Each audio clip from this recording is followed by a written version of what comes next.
Yes, there are issues with the Green Bay Packers offense. That is the understatement of the century. But there are some easy fixes. Plus, while the Packers are doing less with more than other teams, and defensively, this team is starting to press the right buttons. If they can get some help from the offense, they can actually be the unit we thought they would be coming into the season. We dig into all of that on today's show. You are Locked On Packers, your daily Green Bay Packers podcast. Part of the Locked On Podcast Network, your team every day.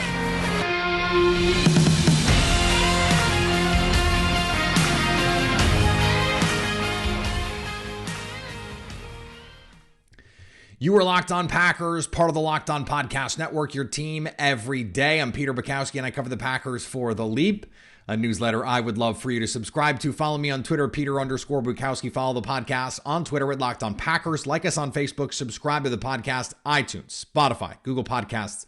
Wherever you find podcasts, you will find Locked On Packers, the #1 Packers podcast on the internet, and the show for fans who know what happened. They want to know why and how. Packers Nation, shout out to you guys, because even after a loss, a brutal loss, Locked On Packers soaring up the iTunes charts and the #1 NFL show right now on the network. So thank you for being on this journey. I think this kind of episode is what I try and do every time out.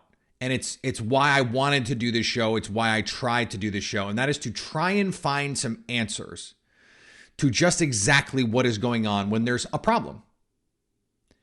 I am by nature a solutions guy. I see a problem and I don't dwell on the problem. I want to figure out why that's happening and how we fix it. And that's not a football thing. That is like in life. Hopefully that's what I try and do. So let's start with a very visceral reaction that I think I and a lot of other Packer fans have when they watch other teams. You watch last night on Monday Night Football, and you watch the Patriots with as underwhelming a group of pass catchers as there is in the league, as underwhelming as Green Bay's. And you look at the Bears, as underwhelming a group of pass catchers as there is in the league, as underwhelming as Green Bay's. Now, maybe, no Sammy Watkins or no Allen Lazard, no Randall Cobb, all of the injuries, okay. But full strength against full strength, those two groups, not very different from what Green Bay has, yet those teams went up and down the field. And the Patriots defense has been playing really well. The Bears defense is not terrible. The Tennessee Titans just beat the Washington Commanders with no one. With no one at receiver. With guys you could not look up in a phone book. You could say Robert Woods and Romeo Doubs have identical stats this season. A 4th-round rookie and the guy that everyone's like, oh, I would take. No, he's been nothing this season. He's not even the #1 receiver on that team. And you're just like, okay, how are they winning? Well, a running back is getting 30 touches a game. Derrick Henry is that offense. They are not asking the quarterback to do everything. And because they have a great running back and they lean on him, it works. They can sustain drives, and their defense has played really well. That Titans defense is not better than Green Bay's defense in terms of talent. But they're getting fourth quarter stops. They're getting turnovers. And part of that is because in the third and fourth quarters, their offense is not going 3 and out. Because Derrick Henry is going to get you 4 yards a carry. And if you hand it to him 3 times, that's 12 yards. You have a new set of downs. You're not going 3 and out doing that. Daniel Jones and the Giants, better EPA per play than Aaron Rodgers, throwing to Richie James and Darius Slayton and Daniel Bellinger. And yeah, they have Saquon Barkley. Saquon Barkley is awesome. You know who else is awesome? Aaron Jones. Aaron Jones is awesome. Aaron Jones has been unbelievable this season. But this offense wants to be focused around Aaron Rodgers. That is a coaching problem. Brian Daboll has been a better offensive coach this season than Matt LaFleur. Period. Daniel Jones is not a better quarterback than Aaron Rodgers. Ryan Tannehill is not a better quarterback than Aaron Rodgers. Jacoby Brissett, better EPA per play. Not a better quarterback than Aaron Rodgers. What do they have? Well, they have a running back who's really good. They have two running backs, actually, who are really good. That offensive line is good, but it's been banged up. And they have Amari Cooper and a bunch of guys. And Amari Cooper, they've been fine. Not anything special. And the other guys are just guys. Marcus Mariota has a better EPA per play than Aaron Rodgers. Throwing to Drake London, who's a rookie. Kyle Pitts is not even getting the ball. But they're doing interesting stuff in the run game. They're getting Cordarrelle Patterson involved in a number of different ways. Everyone's out. They score points.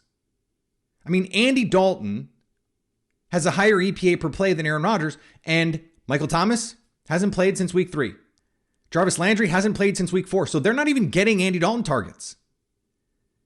Because Jameis was playing in those games. Andy Dalton has been doing it, throwing to guys you've never heard of. Now, yeah, Chris Olave's been out there. Chris Olave's had one big game. He's got 15 catches in the last 4 weeks. And he was hurt one of those weeks. So it's not like these other teams are doing so much less with these bad situations. No, they're doing more than the Packers. Aaron Rodgers is behind Russell Wilson and Cooper Rush in EPA per play.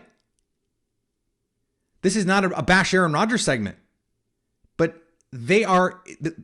This is all to say the receivers are not the problem. Now they're part of the problem. But Daniel Jones has a higher drop rate than Aaron Rodgers. He is having his passes dropped more often than Aaron Rodgers. So we can't just point to the drops. These other inferior quarterbacks, let me say it again. These are inferior quarterbacks, are producing more than this offense. And there are a number of reasons, mostly philosophical. The execution sucks. It is just mental mistakes. It is technique mistakes, stuff that should not be happening in week 7. But philosophically, the Packers have to make some changes. Part of this is on Matt LaFleur, and part of this is on Aaron Rodgers. So Zach Cruz had these great numbers that the Packers faced 9 second and 10 or more. Remember, we went over the third down numbers yesterday. It was second and long, or third and long, basically every third down. There were a couple of third and shorts. They had a 3rd and 2 that they were not able to get the pass on. Aaron Rodgers, bad throw. 3rd and 4, drop. Everything else is 3rd and a mile because they're in all these second and longs. And one of the reasons is 7 first down runs for 20 yards. And so you're saying, but Peter, we want the ball to go to Aaron Jones more, right? Yes. But here's the thing. And Aaron Rodgers said this after the game. Washington played a ton of too high coverage. They played basically only too high coverage. Well, against too high, you have to be able to run.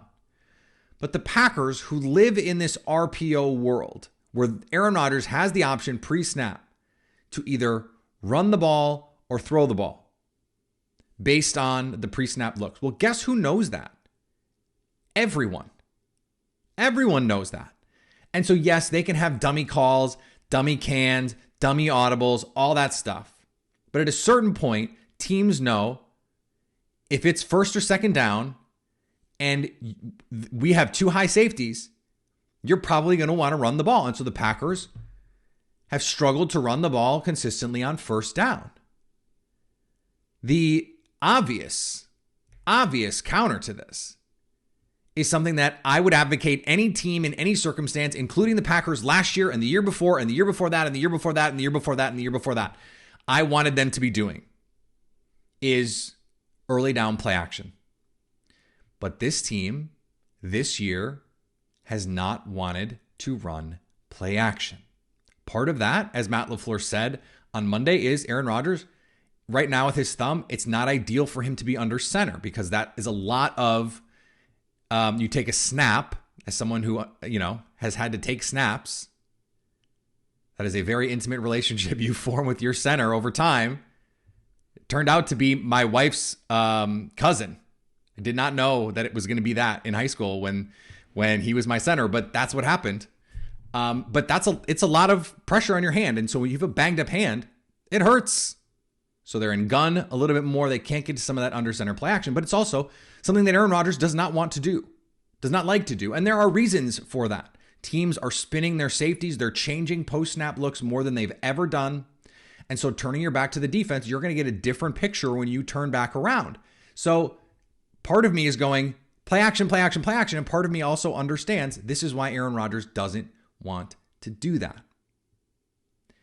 You have to find ways on early downs. 5 of 35 attempts for Green Bay against Washington were play action attempts against a team whose linebackers were totally susceptible to play action. And the few times they did it, it worked. You get that nice play action over the middle of the field to Allen Lazard in the second half. You had Romeo Doubs wide open on a sail route, except they converted it. They tagged it. It's the bootleg they run 3-4 times a game. Romeo Doubs looks like he's running that corner clear out route. And they actually tagged it as a corner post, hoping to break a tendency, hoping that Washington thinks, oh, he's running to the corner. Safety follows him to the corner. He breaks back to the post. Aaron Rodgers sets his feet and it's green grass. Touchdown. Instead, Romeo Doubs runs this sort of half-hearted corner post because he sees the corner's wide open. He's like, oh, but I'm supposed to get back into the middle of the field. And he runs right into safety help. Aaron Rodgers throws it to the right, away from where Doubs broke. It's a throw that Aaron Rodgers has to give Romeo Doubs half a chance to make a play on. But they were setting up to hit that shot and couldn't do it. That's kind of been the problem with this offense so far, is they have not been able to hit when they've had opportunities for a million reasons. Now, Matt LaFleur had been also hesitant to call play action going back to last year because of protections. Guess what? 0 sacks, 1 pressure for the Packers against a very good Washington front. Zach Tom held up. Josh Nijman on a position change, yes, 2 holding penalties, but overall he held up. Elton Jenkins, still pretty rusty, but JRJ, awesome in pass protection on the right side. Josh Myers played well. If you look at the pass protection grades, it's like 3 guys in the 80s, 1 guy in the high 60s, which is still good, and then Elton Jenkins. And you just don't worry about it. He's going to be fine there overall, and he's such a threat in the run game. So they have to find this balance. On early downs, they have to find ways to get the play action game going, and they have to find ways to be a little less predictable, to be able to throw against too high. They need to have some better answers, some play action, some other things that they can go to in the drop back game against too high safeties. And then they have to get in better first down position overall. If it means mixing up your run looks, getting to some special runs, some different kinds of creative things. They have the guys to do this. You watch other teams with inferior players.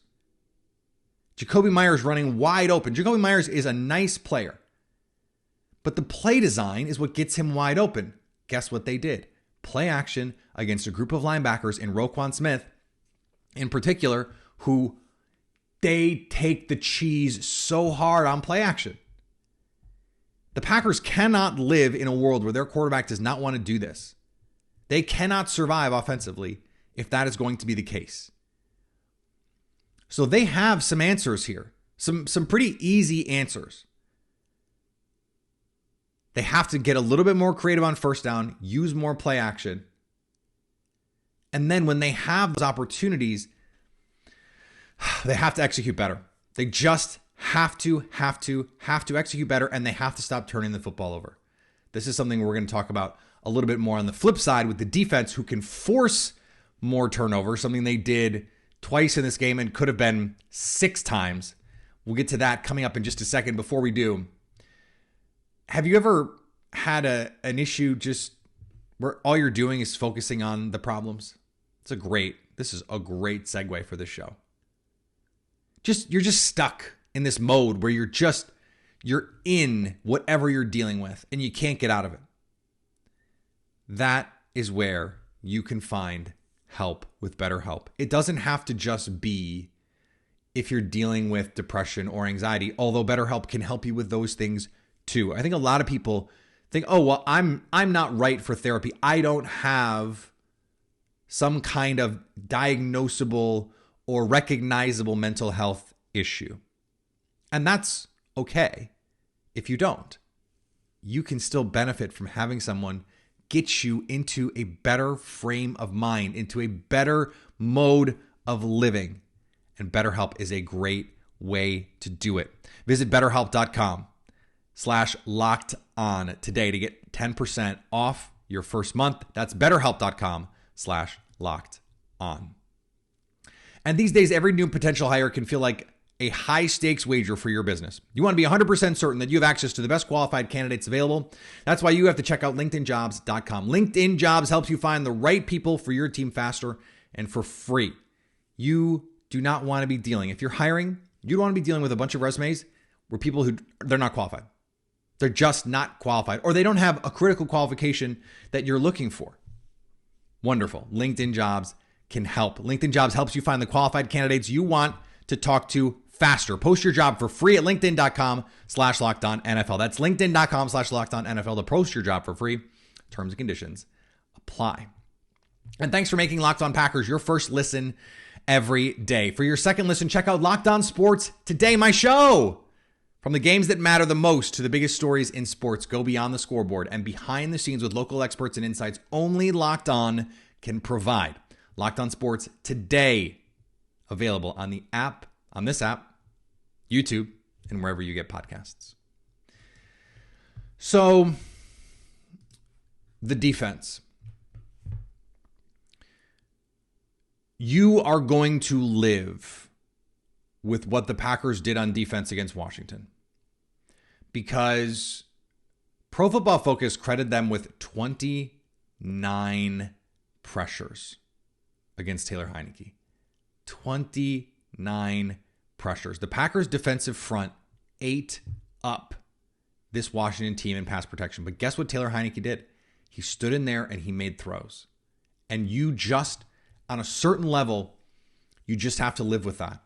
The Terry McLaurin throw, amazing. The touchdown throw, amazing. There are a couple third downs. Packers bring heat. Quay Walker coming clean. Heinicke gets rid of the ball. And guess what? He throws to an underneath defender vacated in the spot where Quay Walker would have been had Joe Barry not blitzed him. But this is how the defense wants to play. This is how a lot of you want the defense to play. And Pro Football Focus had this great chart where they looked at, okay, who's blitzing a lot and is it working?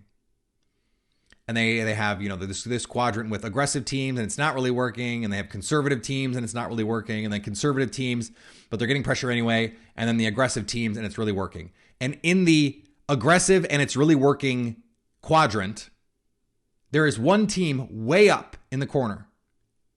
Aggressive and it's working. The Green Bay Packers. Joe Barry, and this was part of our conversation yesterday, has made a lot of adjustments. They're playing more single high safety. They're playing more dime, more big nickel with an extra safety. They're playing way more man coverage. On the last play, the Terry McLaurin play, it is everyone man on man pressed up at the line of scrimmage, 3rd and 10, and it is go time.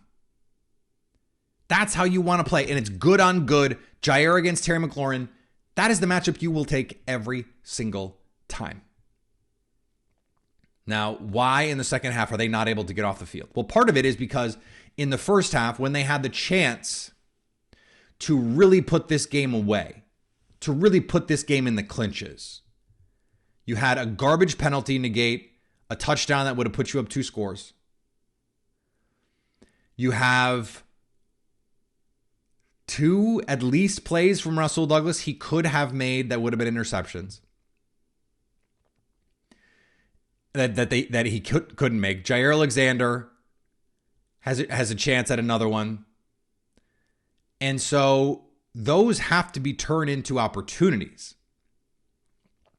You give yourself and your offense that's having some issues short fields. Makes it much easier. Now, in the second half, I understand that the run defense in the second half was not great. Part of that is Washington had the ball the whole game.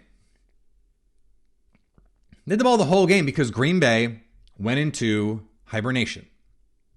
There was that middle of the field, middle of the game, where they went 5-6 drives, and they went 3 and out or 4 and out basically every play or every drive.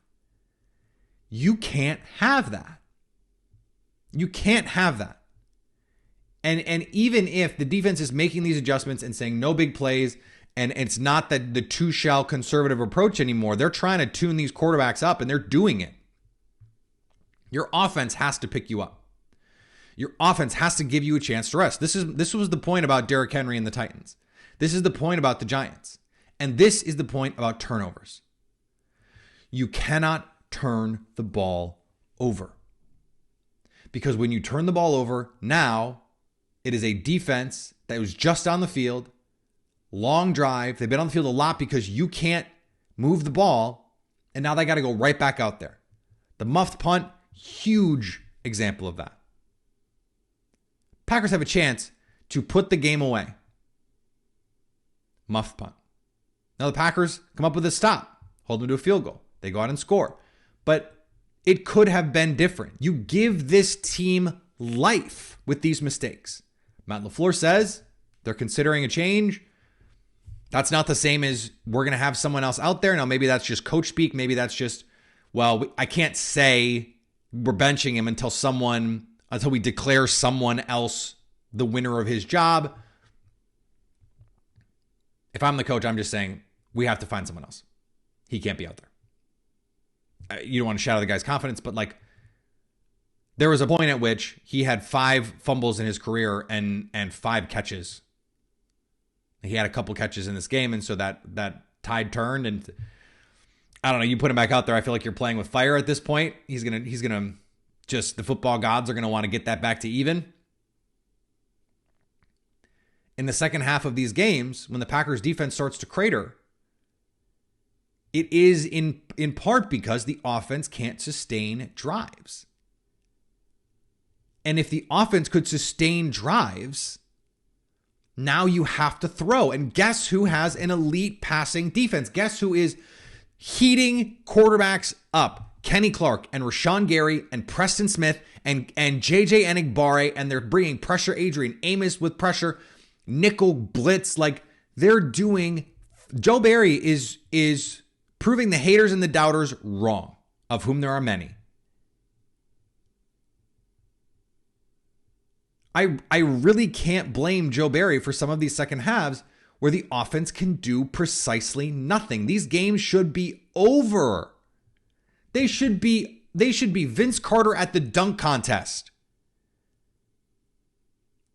They should be over. This Washington game should have been over. But the Packers offense just isn't there. If that part of it can click in a way that it just hasn't, this team really can be so much better. Now, the beauty of where they are right now, we're going to talk about in a second. Before we finish up, let's talk about our good friends at PrizePicks. PrizePicks is the best way for you to be playing daily fantasy because unlike most other daily fantasies, you are not playing against some former finance bro with his algorithms and his team of people trying to game the system. No, it's just you and the number. It's just you and the number. There's an old country song, just me and the whiskey. It is just you and the number. Not even that old. And that is the beauty of it. Aaron Rodgers passing yards, PrizePicks sets a number, a yardage total. You decide if you think that Aaron Rodgers is going to throw for more yards or fewer yards than that. It's that easy. You put a couple of those together, and then you can win anywhere from, 2 times up to 10 times your money on an entry. No competing against other people. It's just you and the number. Go listen to that country song. It's a good one. Entries can be made in 60 seconds or less, and you can do this with just about any sport you can imagine. Download the PrizePicks app or go to prizepicks.com to sign up and play daily fantasy sports. And when you use the promo code LOCKEDON, you will get a 100% instant deposit bonus. So you put in $100, they'll give you $100. Put in $50, they'll give you $50. Promo code Locked On with PrizePicks. And thanks for making Locked On Packers your first listen every day. For your next listen, check out Locked On Sports Today. That's my podcast. Please go check it out. The biggest stories of the day, plus instant reactions, big game recaps, and the take of the day, available on the Odyssey app, YouTube, or wherever you get podcasts. Packers are 3-4. And if you look at the standings in the NFC, they would be out of the playoffs today if the playoffs were today, I believe, if I'm reading the standings right. But there is this whole clump of teams. The Rams didn't play. They're 3-3. The Bucs, 3-4, and look a mess. The 49ers, 3-4, and cannot stay healthy. They've lost 2 in a row. The Falcons, 3-4. The Commanders, unfortunately, Packers now losing that tiebreak. 3-4. Packers, 3-4. Cardinals, 3-4. And the Chicago Football Bears, sitting there at 3-4. They put it on and cost me a lot of money on the Patriots on Monday night. Their offense looks more functional than the Packers offense right now. Now, Justin Fields doing a lot of that on the ground, but that is a team that is saying, here is what this team does well, lean into it, and guess what? It looks a lot better. I have a better point differential than the Packers right now. I have to do the math. It's not updated on the website, but I think the math is right. They're going to have a better point differential right now than the Packers, and their offense looks better. That's depressing. But it can be fixed. This NFC is so compacted. Even another loss to Buffalo. The problem is, Packers probably going to have to win at least 6 more games and probably get to 7. They probably have to get 7 more wins. They have to get to 10. Well, it might be tough to get to 7 on the schedule. That means you're going to have to basically win out in the NFC North. You've got 2 against the Lions, 1 more against the Vikings and the Bears. That's 4. Then you got to find 3 more in this stretch with the Rams, who, the Rams not very good, certainly. You got to go to Miami, not great. You got to go to Philly, not great. Home for Dallas, in Buffalo. Like, running out of games here. Like, I know that there's, 10 games left. You have to win probably have to win 7 of those 10 to get in. They can, because this whole NFC is a mess. But the NFC East, you got to beat the Cowboys. You're going to have to beat the Cowboys. You maybe have to find a way to beat the Eagles. You blew it against the Giants, against a team that you're fighting for a wild card spot with, potentially. Packers have to get it in gear. They have to get it in gear. But the beauty of where they are right now is the rest of the NFC has to too. And I don't think the Giants are going to sustain. I don't think that Minnesota is going to sustain. But they've already banked a lot of wins, and that matters. So the Packers, they're going to have to get it in gear. They're going to have to get it in gear in a hurry. All right, How You Doing coming tomorrow. Locked On crossover edition on Thursday. And potentially a special guest on Friday. TBD on the live show. We might do a live show just for YouTube. But working on a special guest to talk about offensive line, defensive stuff, some good stuff. A guest we've had on that you guys really like, who knows a thing or two about playing offensive line at a high level. So we'll see if we can make that all work schedule-wise. Follow me on Twitter, Peter_Bukowski. Follow the podcast on Twitter, Locked On Packers. Like us on Facebook. Subscribe to the podcast, iTunes, Spotify, Google Podcasts. Wherever you find podcasts, you will find Locked On Packers. And anytime you want to hang with us live, you can do that on our YouTube page, the Locked On Packers YouTube page. Go subscribe to us there and go check out Locked On Sports today.